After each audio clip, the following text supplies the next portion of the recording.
మాజీ మంత్రి ప్రశాంత్ రెడ్డి రేవంత్ ప్రభుత్వంపై ఘాటు విమర్శలు చేశారు. రైతులు యూరియా దొరక్క ఇబ్బందులు ఎదుర్కొంటున్నారని, అయినా కూడా కాంగ్రెస్ సర్కార్కు ఏం పట్టడం లేదన్నారు.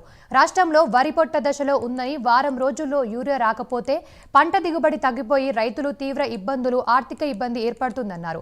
రైతులు ప్రభుత్వం అంటూ గొప్పలు చెప్పిన కాంగ్రెస్ రైతులను ఎన్ని ఇబ్బందులకు గురి చేస్తుందో రైతులు గమనిస్తున్నారని తెలిపారు. సకాలంలో రైతులకు వెంటనే యూరియా సప్లై చేయాలని, లేని పక్షంలో రైతులతో, మహిళలతో ఉద్యమాలు చేస్తామని హెచ్చరించారు.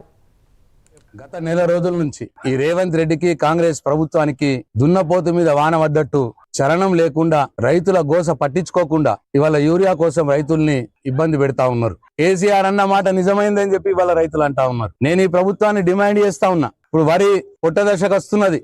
ఇప్పుడు యూరియా అందకపోతే దిగుబడి రాదు, వేలల్లో నష్టపోతాడు ప్రతి రైతు. ఇవాళ అది కూడా వాళ్ళకి ఆలోచన లేదు. ఇవాళ ఒక్కసారి ఈ వారం 10 రోజులకి ఇట్లా యూరియా దొరకకపోతే ఇవాళ రైతులకు దిగుబడి రాక నష్టపోయే పరిస్థితి ఉన్నది.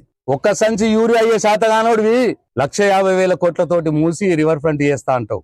ఒక్క బస్తా యూరియా ఈ శాతగానోడివి లక్షల కోట్లు ఖర్చు పెట్టి ఫ్యూచర్ సిటీ కడతాడట, డల్లాస్ నగరం చేస్తాడట హైదరాబాద్ ని. అన్ని బుడ్డర్కాన్ మాటలు, అబద్ధ మాటలు, మోసగించే మాటలు ఇవాళ ప్రజలకు అర్థమవుతా ఉన్నది. నేను డిమాండ్ చేస్తా ఉన్నా, వెంటనే రిపోర్ట్ తెప్పించుకోరి, గ్రౌండ్కి వెళ్ళి మీ ఏవోలు డిఏఓలతో రిపోర్ట్ తెప్పించుకోండి.